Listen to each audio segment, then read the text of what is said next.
So the question is, what do you do when you're texting somebody and out of nowhere, they suddenly turn into a ghost, vanish in thin air, and stop responding?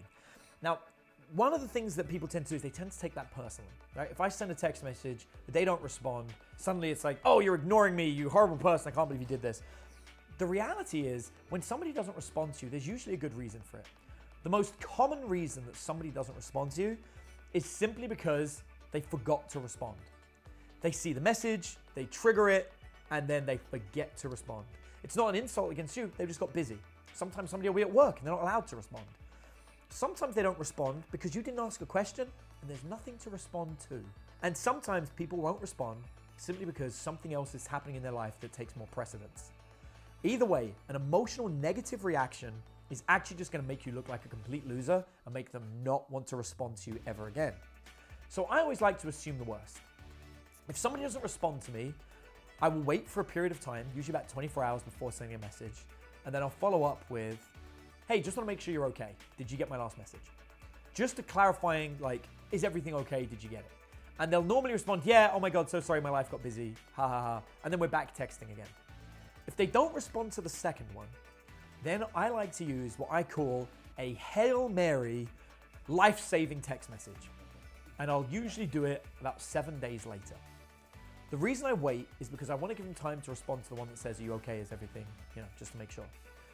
If they don't respond, 7 days later, I send my final message, and it is my actual final message. There will not be another one after this unless they respond.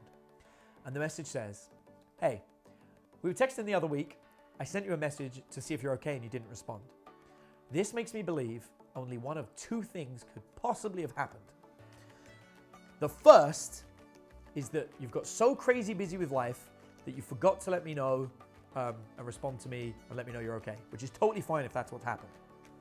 The other scenario is you've been kidnapped by a mutated group of wild crocodiles that have formed a gang and are currently living in sewers underneath the city. In this scenario, which I believe is the most likely, let me know with a coded message that there is a problem and I will come and rescue you.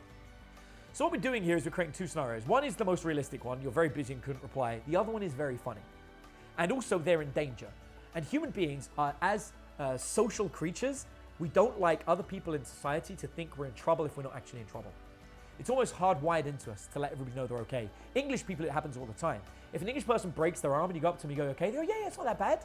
And there's like blood dripping out their arm. No, it's fine. Don't bother. It's okay. It will heal itself. I've got another one. Like this is the kind of thing English people say.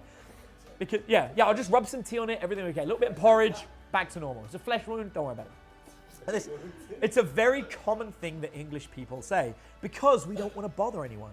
And so when you message someone and say like, you could be in danger by mutated crocodiles that have kidnapped you and formed a gang, it makes people laugh, but also it makes them think, oh, they might generally think I'm in trouble. Let me know they're okay. Once again, most of the time it brings back the text message and you can keep going. What we're doing here is we're illustrating not annoyance or the fact that we feel upset or slighted, but we're showing how funny we are. We're showing that we're a fun, interesting person and someone that's cool to hang around. And ultimately, what people want in their life is someone who's fun and interesting and cool to hang around. And so by sending a message like that, you make yourself look super attractive and it brings them back. And I have never had somebody ignore that final message, ever. In my experience, the only other reason somebody will ignore you is because they're really attracted to you and they already have a partner. And that they got your contact details, they got talking to you, and they let it go a little bit too far, and now they're creating distance.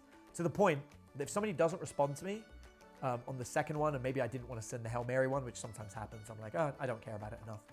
6 months later, they'll suddenly reply, and I'll message them out of the blue and be like, out of interest, did you just break up with your partner? They go, yeah, how'd you know? All the time. And it's because they were getting too close to me and they needed the distance to finish up whatever they were doing, and then they reach out. So yeah, that's it. That's how you can get anybody back from the dead.